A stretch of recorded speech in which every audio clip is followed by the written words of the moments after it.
On the way back to the vehicle, Chun admitted that he had never considered leaving his room before. He had been preoccupied with his personal life. As a reward for his hard work, Zhang Yi gave him a backpack full of food for the day. Chun was overjoyed and promised to always follow Zhang Yi. During their return, they grew closer. Zhang Yi curiously asked how Chun discovered his powers. Embarrassed, Chun explained that after his parents passed away, he had been deeply sad, losing himself in imagination and personal indulgence. One day, after indulging himself more than 26 times, he felt like he was going to die. However, the next day, he woke up with newfound strength. Zhang Yi was stunned, never expecting someone to recover from near-death experiences so frequently. In the end, Zhang Yi decided that Chun should return to his village alone, as his vehicle couldn't safely cross the frozen lake. Before leaving, Zhang Yi reminded Chun to be cautious of the many dangers in the post-apocalyptic world, including threats from those around them. When Chun arrived back at his village, he was criticized by the new village leader for negotiating with Zhang Yi on his own. Despite Chun's claims that the negotiation led to cooperation rather than retaliation, the leader was furious. He blamed Chun for the many casualties and accused him of trying to gain personal benefit by aligning with the enemy to protect the village. Chun tried to explain that he had promised his grandfather to protect the village, which was why he sought to prevent Zhang Yi from attacking. However, the new leader asserted his authority, making it clear that all decisions must now go through him. Chun could no longer act independently. The leader announced that he would take measures to ensure the village's safety, including reaching out to Zhang Yi himself. He broadcasted a message to the villagers, declaring that they were no longer in danger. Many praised his leadership, saying he should have been the leader from the start. As he basked in their compliments, he belittled Chun, accusing him of never being taken seriously by women. After Zhang Yi returned home, he shared the day's events with the two women living with him. Yang Mi praised his strategy, while Yokier thought Yang Mi still underestimated Zhang Yi's capabilities. She reminded Yang Mi that Zhang Yi could defeat anyone. Zhang Yi believed that maintaining relationships with people like Chun could be useful in the future if new enemies emerged. With the issue settled, Yokier suggested celebrating. She went to get drinks, while Yang Mi prepared food. Before long, both Yokier and Yang Mi fell asleep from drinking, but Zhang Yi, who wasn't used to drinking much, remained alert. As the two women slept, Zhang Yi felt a sense of satisfaction but also an unease he couldn't shake off. The next day, Chun contacted Zhang Yi, proposing the idea of forming a 5-person team dressed in different colors like the Power Rangers. Embarrassed, Zhang Yi began questioning his decision to ally with someone as eccentric as Chun. Chun's constant messages overwhelmed Zhang Yi, leading him to start ignoring them and only giving short responses. Meanwhile, in the garden, Yang Mi focused on her work while Zhang Yi worried about the possibility of their system being hacked again, a lingering issue that constantly troubled him. Inside, Yang Mi and Yokier were discussing Shinsin, a girl confined to a wheelchair. Yang Mi wanted to help her, but Yokier doubted Zhang Yi would take a risk that brought no benefit to him. To persuade Zhang Yi, Yang Mi considered using her charm, which Yokier mocked, believing it was just an excuse to seduce him. The two women began to bicker, suspicion growing between them. Just then, Zhang Yi entered and asked about the commotion. Although they tried to brush it off as a family matter, Zhang Yi sat between them, stating that there should be no more secrets among the three of them. He asked if they were worried about their families. Yokier revealed that she had lost contact with her family since the snowstorm and had no idea if they were still alive.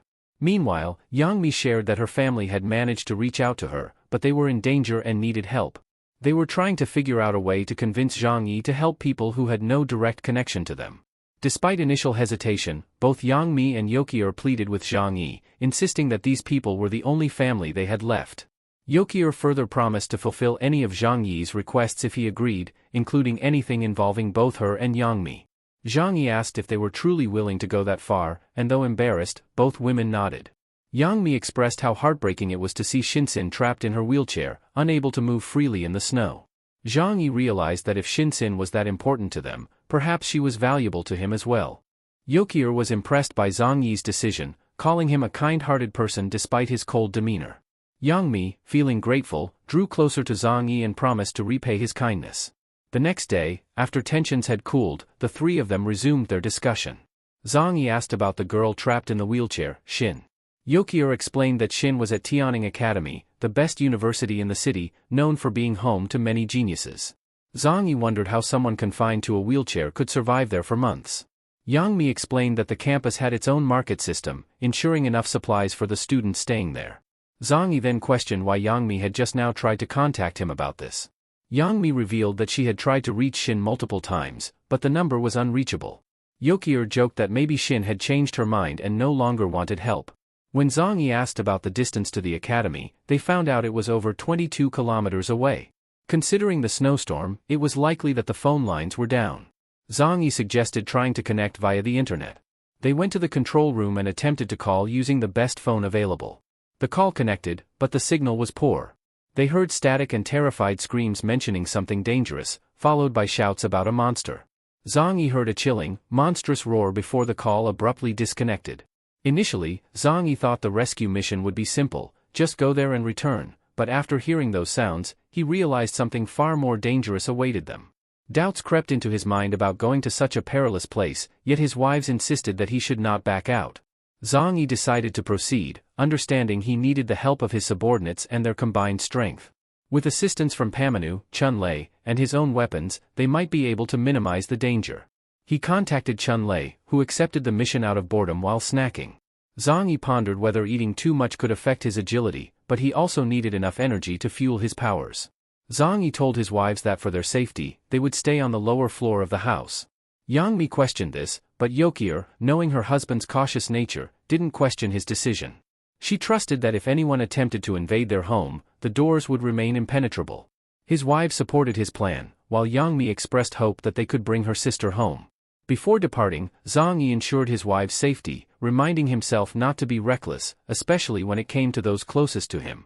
Chun-Lei arrived early at the meeting point, worried about disappointing Zhang Yi. They quickly got into the vehicle due to the cold weather. Zhang Yi explained their mission to rescue the girl stranded at the distant academy. Chun-Lei asked if the girl was important to Zhang Yi, who replied that her computer skills were essential for protecting his home from hacker attacks. Along the way, they met Uncle Yu, the third member of the team, arriving in a snow vehicle.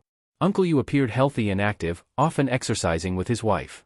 Zhang Yi introduced Uncle Yu and Chun-Lei, explaining their abilities, Uncle Yu, with his strength and regenerative abilities, and Chun-Lei, who could control snow. Despite coming from different worlds, they were united for this rescue mission. Uncle Yu, curious, asked about the mission. Zhang Yi described it as a simple task to save a girl, with the main challenge being the potential presence of dangerous monsters at their destination. Uncle Yu was startled and asked about the monsters.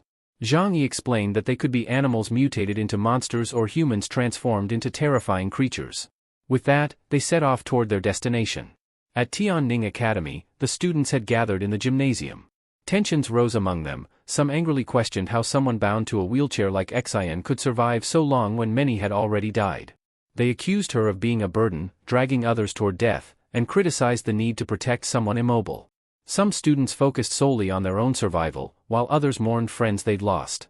A student noted that Ecchi showed no remorse for the deaths around her and questioned why she was still alive. They argued that teacher Lien should no longer protect her since she was just a burden. Some even suggested sacrificing her if the monsters attacked again. However, a few asserted that they had protected Ecchi enough. The argument paused when a student declared that it wasn't their decision to make, as teacher Lien would never abandon anyone. He had been their protector all this time. At that moment, a student approached Ecchi, who was sitting alone. Coldly, the girl told Ecchi that if teacher Lien refused to let her leave, she should go to hell without dragging everyone else down. Ecchi silently cried, unable to respond, while other students shouted their agreement from a distance. Only Ecchi's best friend stood up for her, insisting that she was the one who had always helped Ecchi without anyone else's support. Yet, a wealthy girl retorted that Ecchi's friend had no right to speak, being a poor scholarship student. The friend argued that everyone had equal rights, but the rich girl dismissed her, asserting that they would never be equals. In her view, Ecchi only had value because of her wealthy, influential family, even though she was wheelchair-bound. She suggested that Ecchi had lost her status because she was a burden. Ecchi's friend continued to defend her, but the others accused her of seeking rewards for supporting Ecchi. After hearing all these insults, Ecchi wept quietly. Amid the heated debate, a girl from the crowd approached Ecchi, seemingly extending a hand of friendship, though her intentions were likely self-serving. Suddenly, the argument was interrupted as a window shattered, and a massive claw burst through, grabbing a student and pulling them outside. The creature, a giant cat, began licking its captured prey, leaving the gymnasium in stunned silence. Everyone inside the gym screamed in panic at the horrifying sight, running away as quickly as possible. Shin and her friend were left behind, with Shin still trapped in her wheelchair. They tried to reach the door, but it was locked. The giant cat shattered the window and leaped inside, still clutching its prey, whose body was now halfway into its mouth. It spat out the mangled body, leaving only the head uneaten, while discarding the rest carelessly. The cat then pounced in front of the other students, as if intimidating them. One of the students pushed Shin forward, causing her to fall helplessly in front of the giant cat. Her friend, terrified, thought about saving her, but Shin was right in the creature's path, on the verge of becoming its next victim. One student, seeing the cat's focus diverted, tried to escape through the gym's exit, but the cat quickly turned back, attacking them. The student stumbled and fell, and the cat shifted its focus to others who were still moving. Shin's friend tried to help, while the other students realized the cat was more interested in moving targets. Since Shin had fallen and wasn't moving, the cat ignored her. The same student who initially tried to escape screamed again, drawing the cat's attention. Amid the chaos, everyone ran for the exit. Some glanced back, seeing the first injured student lying on the ground, pleading for help, but all they could do was keep running. They understood that for some to survive, others had to be sacrificed. As the students fled, the injured one lay motionless, muttering that if their survival depended on them, everyone would die alongside them. Meanwhile, the giant cat continued to toy with its prey, batting them with its massive paws. Its tail lashed out, striking down several more students. The atmosphere became increasingly grim as desperate screams for help echoed throughout the gym. Fortunately, their teacher, Lien, finally returned. Her presence was enough to draw the attention of the mutant cat. The beast sensed the threat from the sword she wielded. When Lien attempted to strike, the cat dodged, seemingly realizing that this teacher was far more dangerous than the students. The cat eventually grabbed a fallen prey and retreated. Lien, standing guard at the exit, confirmed that the monster had truly left, its massive paw prints etched deeply into the snow. It seemed the creature couldn't defeat teacher Lien, hinting at her unusual strength. Had Lien remained in the gym, they wouldn't have been at risk, but she had to leave to find food, an opportunity the mutant cat exploited for its attack. Among the victims and the wounded, a student who had previously argued with Shin complained again, questioning why the wheelchair-bound girl always survived every attack. How was it possible that she remained unharmed? Another student tried to calm them down, reminding them that teacher Lien had brought food and the cat had already left. Exhausted from both the debate and the responsibility of scavenging for supplies, Lien didn't interfere. She simply stated that as long as they didn't kill each other, she wouldn't intervene, let them argue as much as they wanted. A distressed student cried out, declaring that the world had ended and there was no hope left, that they were all doomed to die. However, another student tried to reassure them, claiming that their father was the leader of a major corporation and would surely come to rescue them. Meanwhile, Zhang Yi and his team finally arrived near the rescue site, but everything was buried under thick snow. They struggled to find the exact location of the academy, as it was almost completely covered. Their attempts to contact the girl they were searching for failed, as there was no signal. Considering splitting up for a quicker search, Zhang Yi ultimately decided that it was too risky with monsters lurking around. Staying together was the only way to ensure everyone's safety. After continuing their journey, they found a building not covered in snow. According to the GPS, it was the campus astronomy center, while the dormitories and cafeteria were to the north. However, to enter the building, they had to face the risk of a collapse from the dangerous ice structure. Before Zhang Yi could stop him, Chunlei had already tried to enter, but his large body couldn't fit through.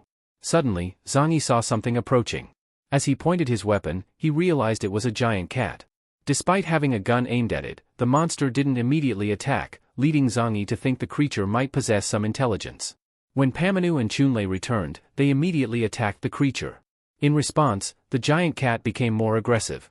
With no other choice, Zhang Yi joined the fight, using his enhanced physical abilities. He jumped over the creature and shot it in the head. Despite the shot, the cat kept advancing. Pamanu, standing protectively before Chunlei, used his strength to deliver a powerful punch to the cat's head. The hit was so strong that it cracked the ice beneath them, causing the creature to retreat. Observing the situation, Zhang Yi was stunned by the creature's resilience. He then used a stronger precision rifle and shot the cat's face, wounding it. Enraged, the cat curled into a ball and rolled toward them. In panic, Zhang Yi considered trapping the creature in his dimensional storage space. The plan nearly succeeded, but the cat, sensing danger, changed direction and fled toward the snowy mountains. It let out a loud growl before disappearing, then reappeared in the distance, growling angrily. The creature seemed to mock them as it vanished. Pamanu and Chunlei were puzzled, feeling as if the cat had cursed them with its behavior. They wondered how a cat could be that massive and dig such precise tunnels. Chunlei worried that if the cat hunted like this, no one at the school would survive. Zhang Yi recalled that when the creature first approached, it didn't seem aggressive. It only became hostile after being attacked by Chunlei and Pamanu.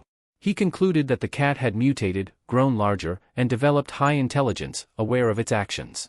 They examined the tunnel dug by the creature and decided to follow it, believing it could lead to where the cat more easily hunted. At the bottom of the tunnel, there were branches and other tunnels whose directions were unknown. Fearing they might get lost, Zhang Yi marked their path with tools from his dimensional storage. They smelled blood and chose to follow the scent. Zhang Yi, on guard, took out a powerful weapon from his storage. Pamanu, a former veteran, appreciated the weapon and took the lead with his experience as a group leader. Meanwhile, inside the gymnasium, their teacher remained on guard despite being exhausted from days without sleep. He continued searching for food for the students, whose supplies were running out. The students complained, urging the teacher to find food quickly. The teacher hesitated, considering whether to go out now, risking an encounter with the creature, or wait and face an even greater danger. One student suggested that the teacher leave quickly and return with food. Teacher Lien, barely maintaining his patience, managed to control himself. He decided to go out again to search for food. After that, they closed the door and remained isolated inside the gymnasium.